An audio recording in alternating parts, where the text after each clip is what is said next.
नमस्कार, मैं P S. Kushwaha, lecturer mechanical engineering department Hewett polytechnic Lucknow, आप सभी का स्वागत करता हूं।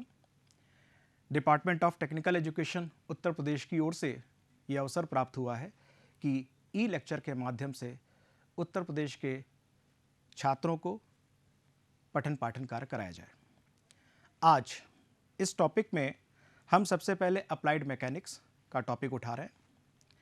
अप्लाइड मैकेनिक्स का chapter number 5 centre of gravity, ये चैप्टर हम सबसे पहले आज यहाँ पर ले रहे हैं।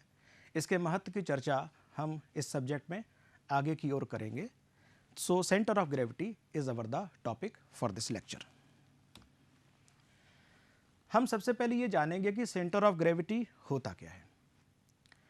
देखिए, अगर हम परिभाषा की बात करें तो परिभाषा ये कहती है कि it is a point through which weight of the body is assumed to be acting।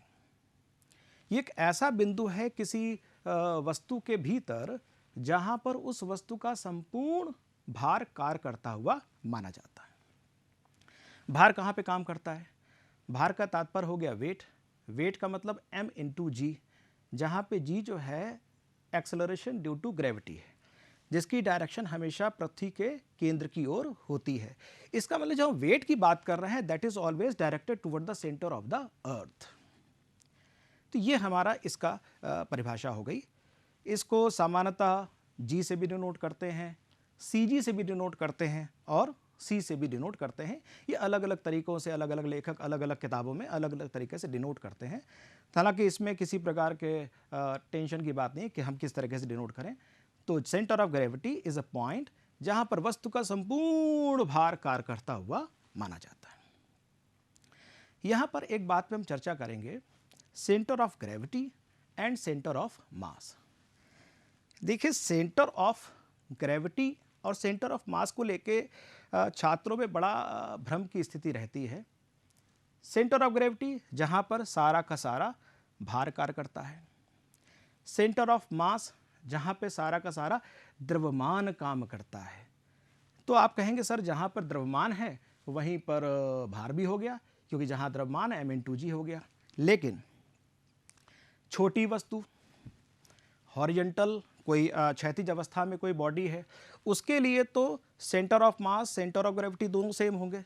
लेकिन अगर हम बहुत एक हाइट वाली कोई बॉडी की बात करें, 100, 200, 150, 300 किलोमीटर लंबी, हाइपोथेटिकल है, इतनी लंबी ऊंचाई की बॉडी की बात करें, तो बच्चों उसका सेंटर ऑफ मास और सेंटर ऑफ ग्रेविटी में फर्क आएगा।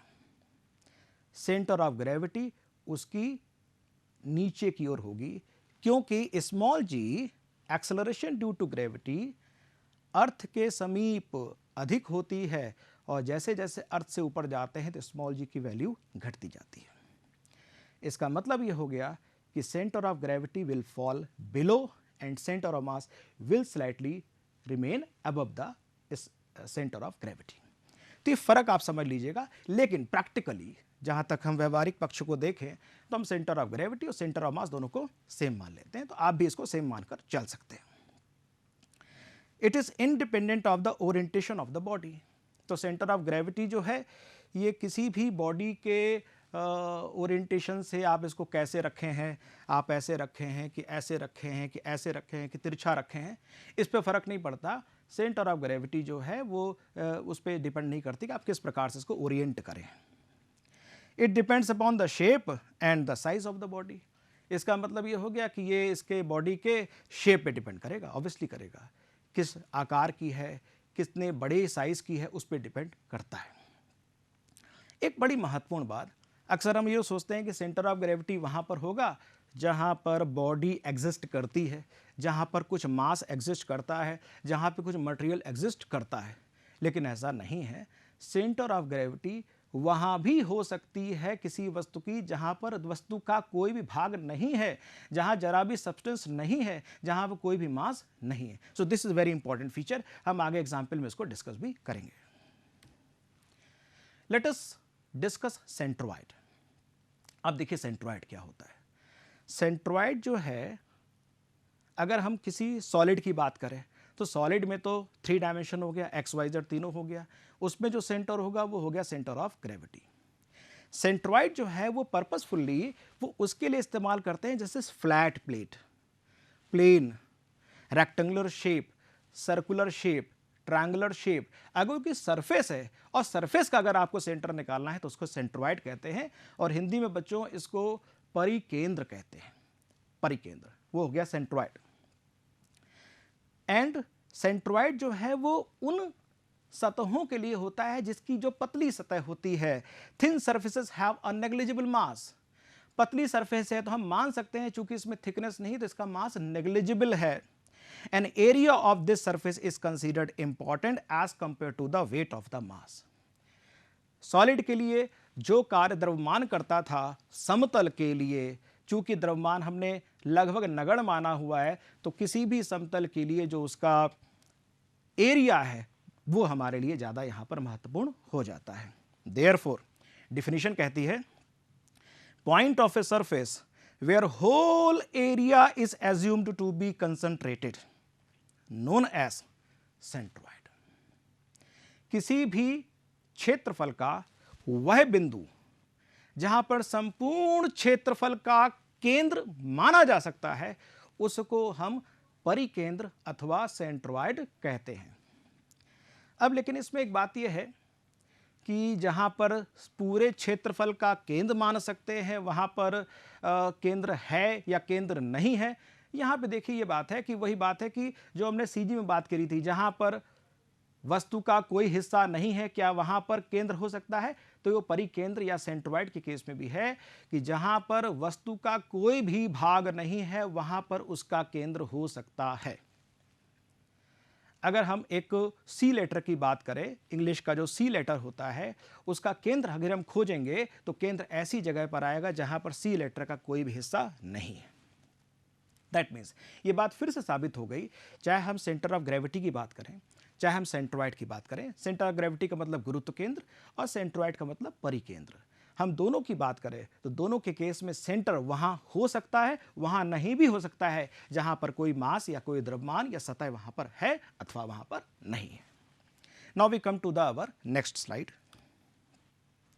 तो अब जरा यहां पर एक बार हम लोग सेंटर ऑफ ग्रेविटी और सेंट्रॉइड के बीच में कंपैरिजन कर लेते हैं, just to sum up the कि क्या हमने समझा।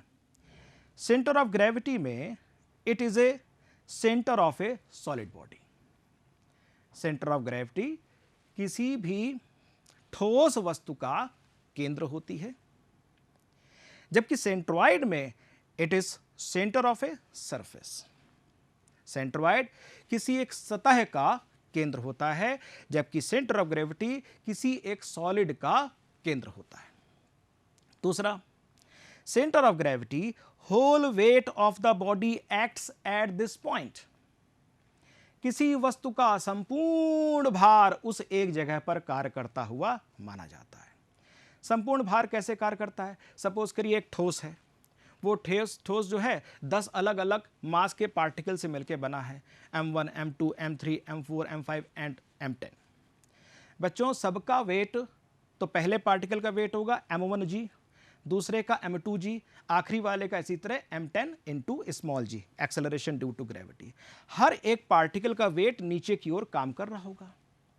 तो जब हर पार्टिकल का वेट नीचे की ओर काम कर रहा होगा तो उन सारे फोर्सेस का, सारे वेट का जो परिणाम होगा, परिणामी होगा, उस परिणामी की जो दिशा होगी, जो परिणामी का मान होगा वो वेट है, और दिशा हम जानते हैं toward the centre of earth होगा, तो वो सेंटर ऑफ ग्रेविटी हो गया।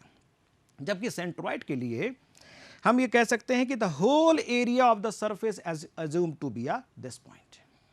किसी भी सरफेस के क्षेत्रफल का संपूर्ण क्षेत्रफल जिस एक बिंदु पर केंद्रित माना जा सकता है उसको हम सेंट्रॉइड कहते हैं। तो बेसिक डिफरेंस अगर हम बात करें एक ब्रॉड लैंग्वेज में, मोटी मोटी बात समझने के लिए, तो मोटी बात समझने के लिए हम ये कह सकते हैं कि सेंटर ऑफ ग्रेविटी सॉलिड्स का एक कैरेक्टरिस्टिक्स है, सॉलिड का एक फीचर है, जबकि centroid plane surface, lamina, plane का, प्लेट का एक ये फीचर है। अगर हम बीम की बात करें, आप लोगों ने मैकेनिक्स में एक चैप्टर में बीम के बारे में पढ़ा है, इंट्रोडक्शन आपने पढ़ा है। तो बीम की अगर बात करें तो बीम एक सॉलिड स्ट्रक्चर होता है जिसमें लेंथ होती है, क्रॉस सेक्शन होता है, डेप्थ होती है। उसका अगर वेट अगर आप देखें तो वेट का एक सेंटर होगा, वो हो जाएगा सेंटर ऑफ ग्रेविटी। लेकिन अगर बीम का हम क्रॉस सेक्शन काट दें और क्रॉस सेक्शन को देखें तो आपको इधर से क्या दिखाई पड़ेगा, एक रेक्टेंगल या स्क्वायर या सर्कुलर बीम दिखाई पड़ेगी। उसका जो सेंटर होगा दैट इज द सेंट्रोइड। बच्चों ये चैप्टर इसलिए भी इंपॉर्टेंट है, अगले सेमेस्टर में आप एक विषय पढ़ते हैं मैकेनिक्स ऑफ सॉलिड या स्ट्रेंथ ऑफ मटेरियल। सिविल में स्ट्रेंथ ऑफ मटेरियल के नाम से है और मैकेनिकल में मैकेनिक्स ऑफ सॉलिड। उस विषय में आपको मोमेंट ऑफ इनर्शिया निकालने के लिए कहा जाएगा और मोमेंट ऑफ इनर्शिया हमें निकालना होगा एरिया का, तो वहाँ पर हमें सेंट्रोइड की जरूरत पड़ेगी। सो इसको अच्छी तरीके से पढ़िएगा। So now we come to the next solid. Let us compare कि कहाँ पे सॉलिड्स की ये सेंटर ऑफ ग्रेविटी या प्लेन का सेंटर जहाँ पर होता है। देखिए पहला फिगर आप देखेंगे कि तो पहले फिगर में जो सिलेंडर है, सिलेंडर का जो सेंटर है वो इसका क्रॉस सेक्शन है और क्रॉस सेक्शन में यहाँ पर सेंटर है और इसकी एक्सिस ये है और एक्सिस ये टोटल लेंथ इसकी h है, तो एक्सिस पर h/2 पर इसका सेंटर होगा। सिमिलरली यहाँ पर अगर हम बात करें स्फीयर में, तो स्फीयर में जहाँ भी दो डायमीटर काट रहे हैं यहाँ पर इसका सेंटर होगा। तो जाहिर सी बात है अगर यहाँ पर हमने लिया है तो ये वैल्यू यहाँ पर रेडियस के बराबर होगी। हेमिस्फीयर की बात करें, हेमिस्फीयर यानी कि आधा गोला, अर्ध गोला, सॉलिड की बात हो रही है। हेमिस्फीयर की बात करें तो इसका जो सेंटर होता है वो 3r/8 पर होता है। लेकिन कहाँ से ये महत्वपूर्ण बात है, हेमिस्फीयर अगर आप करेंगे तो एक सरफेस तो फ्लैट होगी, पीछे पूरा गोला है, एक सरफेस फ्लैट है। इस फ्लैट सरफेस ये पूरा एक आपको सर्कमफरेंस दिखाई पड़ेगा, पूरा एरिया πr², इसका एक सेंटर होगा। इसके सेंटर पे इस प्लेन से पीछे की ओर जाना है, कितना जाना है, 3r/8। इस जगह पर इसका सेंटर होगा, इस जगह पर। यहां से आपको डिस्टेंस नापनी है, ये वाली डिस्टेंस। कोन की बात करें तो कोन अगर ये सॉलिड है तो इसकी जो एक्सिस है इस एक्सिस पर होगा और यहां से h/4 पर होगा। अगर ये पिरामिड है तो यहां भी h/4 पर होगा। तो ये सेंटर ऑफ ग्रेविटी, ये सारे के सारे सॉलिड्स हैं और सारे ये 3 डायमेंशनल ऑब्जेक्ट्स हैं। Now we come to the this centroid part. Centroid part में ये स्क्वायर है। अब स्क्वायर का जो सेंटर होगा वो चूंकि दोनों साइड सेम होती हैं तो जितना यहां से चलेंगे इतना यहां से चलेंगे, यहां पर सेंटर होगा। अगर साइड इसकी a मान ली जाए तो a/2 और a/2 हो जाएगा। रेक्टेंगल लेंगे, रेक्टेंगल की ये लेंथ a है, ये विड्थ b है, यहां से a/2 और y एक्सिस में चलेंगे तो b/2, तो x में a/2 और y में b/2 हो जाएगा। Now we come to the circle. Circle के केस में आप सभी जानते हैं सेंटर यहां पर होगा और इस जगह पर हमने माना है तो ये वैल्यू भी r होगी, ये वैल्यू भी r होगी। तो सेंटर के लिए इसका x कोऑर्डिनेट और y कोऑर्डिनेट दोनों की वैल्यू r हो जाएगी। इंटरेस्टिंग पार्ट है सेमी सर्किल, इसका इस्तेमाल अक्सर करना पड़ता है, इसलिए इसके सेंटर को जरा ध्यान से समझें। ये एक सेमी सर्किल है और सेमी सर्किल का आधा सर्कमफरेंस इधर है, ये डायमीटर वाला पार्ट है। इसका सेंटर डायमीटर के इस पॉइंट से इस ओर जाने पर, जिधर की तरफ आर्क है, इस ओर जाने में पड़ेगा और ये वैल्यू होगी 4r/3π। दिस इज 4r/3π, ये इसका सेंटर होगा। और बाकी y एक्सिस की जहां तक बात करेंगे तो y एक्सिस ये है, ये पूरा, और y एक्सिस होगा तो ये वैल्यू यहां पर r की वैल्यू हो जाएगी। ट्रायंगल के बारे में आप देखें, ये एक राइट एंगल ट्रायंगल बनाया गया है फिगर में। राइट एंगल ट्रायंगल में ये हाइट इसकी है h, ये बेस है b। हाइट में अगर देखेंगे तो बेस से आप 1/3 ऊपर जाएंगे, 1/3 ऊपर जाएंगे तो ये वैल्यू तो हो गई h/3। जब x के लिए जाएंगे सेंटर निकालेंगे तो इस बार आपको इसको मानना है आधार, इसको बेस मानना है। यहां से 1/3 ऊपर जाएंगे इस ओर, यानी कि यहां से आप चलेंगे b/3, तो x coordinate will be b/3। ध्यान नहीं रखिएगा, ट्रायंगल केस में कंफ्यूजन हो जाता है।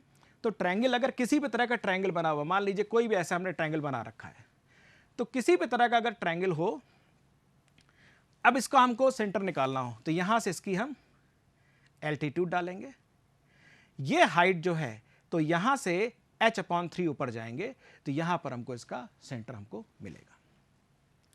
Now we come to the our next slide.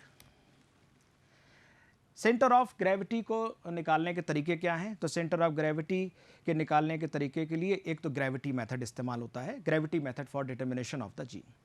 इसमें आप फिगर में देखेंगे कि एक ये रॉड लटकी हुई है। अब रॉड को हमने एक धागे से बांध के लटकाया हुआ है। अब अगर हमने यहां पे लटकाया हुआ है तो फिर धागे से जो बांध के लटकाया है तो यहां पर ये वैल्यू हो जाएगी, अगर ये धागा सेंटर पे है तो ये रॉड बिल्कुल सीधी रहेगी, और अगर ये धागा सीधा नहीं है, अगर ये जरा सा भी हिस्सा इस ओर है तो रॉड एक तरफ ज्यादा लटक जाएगी। इसका मतलब ये हुआ कि हम एक एक्सपेरिमेंटल मेथड से इसको डिटरमाइन करेंगे, और एक्सपेरिमेंटल मेथड में देखेंगे कि ये सेंटर अगर यहां पर आ रहा है तो रॉड बिल्कुल सीधी है, और आगे पीछे कर देंगे तो रॉड इंक्लाइंड हो जाएगी। So this is determination method with the help of gravity method. दूसरा मेथड हमारे सामने ये है, ये एक देखिए इर्रेगुलर शेप है। अब इसका सेंटर कैसे निकालेंगे, इसका तो कुछ भी नहीं पता। तो पहले हम करें क्या, ये जो एक सरफेस है, अब सरफेस पे यहां पर एक होल कर देंगे। होल करने के बाद इसको यहां से लटका देंगे। लटकाने के बाद इसको बिल्कुल लटक जाएगा तो यहां से एक सीधी लाइन खींच देंगे, इसको निकाल लेंगे। फिर एक दूसरी जगह होल कर देंगे यहां पर, अब इसको ऐसे करके लटका देंगे। अब सी पॉइंट जब यहां आ जाएगा तो फिर एक वर्टिकल लाइन खींच देंगे। वर्टिकल लाइन खींचने के बाद जब ये दोनों लाइन एक दूसरे को जहां भी काटेंगी, दिस इज द सेंटर, ये इसका सेंटर हो जाएगा। तो ये इर्रेगुलर शेप का हम सेंटर निकालने का तरीका ये है। लेकिन कैलकुलेशन में जो सबसे ज्यादा इस्तेमाल होता है that is the movement method for finding the g. अब मूवमेंट मेथड क्या है, let us see the definition. Movement of total surface area about an axis is equal to the algebraic sum of moment of each area about the same axis। क्या मतलब इसका, ये देखिए एक figure बनी हुई है। इस फिगर को अगर हम देखें तो ये एक ऐसे गया, सेमी सर्कल हुआ, फिर ये मुड़ गया, फिर ये एक ट्रायंगल बन गया। अब इसमें क्या हो गया कि ये इसका एरिया A1 मान लिया ट्रायंगुलर भाग का, रेक्टेंगल का एरिया A2 मान लिया, इसका एरिया हमने A3 मान लिया। हर एक का हमने सेंटर निकाल लिया, ये हमने ओरिजिन ले लिया तो एक्स एक्सिस, ये वाई एक्सिस। इस ट्रायंगल का सेंटर ये, रेक्टेंगल का सेंटर यहां, इसका सेंटर यहां पर। हमने क्या किया, हर एक एरिया को उसके एक्स कोऑर्डिनेट से मल्टीप्लाई कर दिया, फिर इस एरिया को उसके एक्स कोऑर्डिनेट से मल्टीप्लाई कर दिया, इसके एरिया को इसके एक्स कोऑर्डिनेट से मल्टीप्लाई कर दिया, और टोटल एरिया जो A1 plus A2 plus A3 था वो यहां कर दिया। अब अगर हम इस टोटल एरिया से इस वैल्यू को डिवाइड कर देंगे सो हमें इस पूरे फिगर का एक्स कोऑर्डिनेट आ जाएगा। तो एरिया और उसके एक्स कोऑर्डिनेट को मल्टीप्लाई कर देंगे तो ये कहलाता है the movement of the area. क्या कहला रहा है, मूवमेंट ऑफ द एरिया। तो वो कह रहा है movement of total surface area, वो ये हो गया, is equal to the algebraic sum of the movement of each area about the same axis. हर एरिया का मूवमेंट का एल्जेब्राइक सम कर देंगे तो इससे हमको x मिल जाएगी, सिमिलरली हमको इसको y एक्सिस भी मिल जाएगी। So this is a very simple method and this we are going to use in the next few examples. Let us see this. ये एक टी सेक्शन है। इस टी सेक्शन में हमने ये करना यह है कि इस टी सेक्शन में इसका सेंटर निकालना है।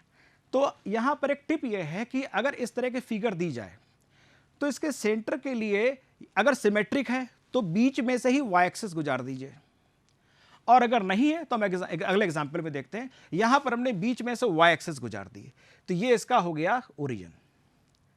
ये अगर ओरिजिन हो जाएगा तो यहां पर एक्सिस हो गई और ये वाई एक्सिस हो गई।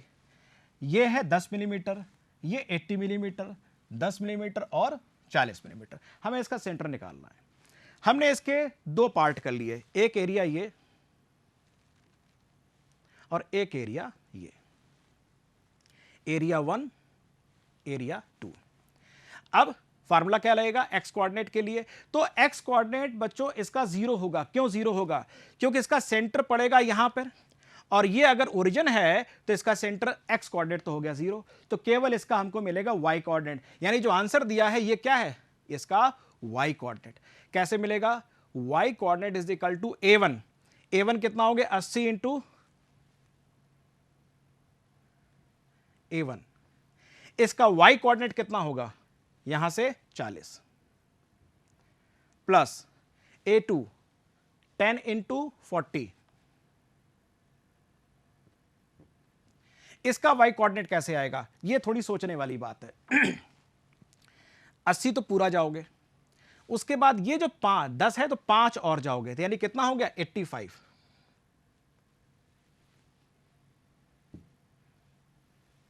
अपॉन टोटल एरिया, और टोटल एरिया हो गया 10 into 80 plus 40 into 10, and this comes out to be 55 millimetre.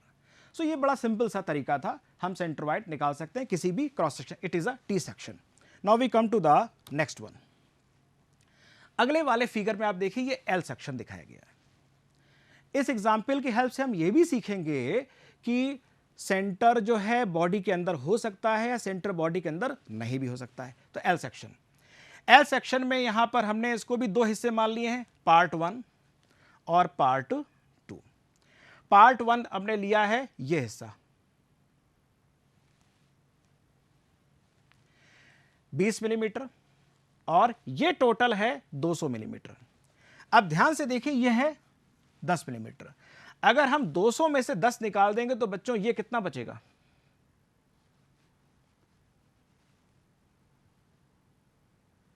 190। अब पार्ट 1 के लिए हम एक्स कोऑर्डिनेट निकालने जा रहे हैं। पार्ट 1 का एरिया 190 इंटू 20, पार्ट 1 का एक्स कोऑर्डिनेट ये आपने ओरिजिन माना है। पार्ट 1 का एक्स कोऑर्डिनेट यहां से कितना चलेंगे? पार्ट 1 का एक्स कोऑर्डिनेट यहां से 10 चलेंगे। पार्ट 2, पार्ट 2 का एरिया 10 10 10 और 160 इंटू 10, और इसका एक्स कोऑर्डिनेट 80, क्योंकि यहां से चलेंगे तो 80 पे आएंगे, अपॉन टोटल एरिया। तो टोटल एरिया हो जाएगा 190 इंटू 20 प्लस 160 इंटू 10। तो ये आप कैलकुलेट कर लेंगे तो ये आंसर आ जाएगा 30.74। एक्स कोऑर्डिनेट आ गया। एक्स कोऑर्डिनेट हमने रिलेट कर लिया और एक्स कोऑर्डिनेट हमारा यहां पर इस जगह पर आ गया, कोई दिक्कत नहीं, बहुत अच्छी बात है। अब हम इसी तरह वाई कोऑर्डिनेट निकाल देंगे। वाई कोऑर्डिनेट निकालने के लिए हम देखेंगे वाई थोड़ा सा समझने वाली बात है। 190 पहले का एरिया इंटू 20। वाई कोऑर्डिनेट के लिए देखिए 10 पूरा गिना जाएगा, और ये हमने माना था, तो 190 का आधा हो गया 95।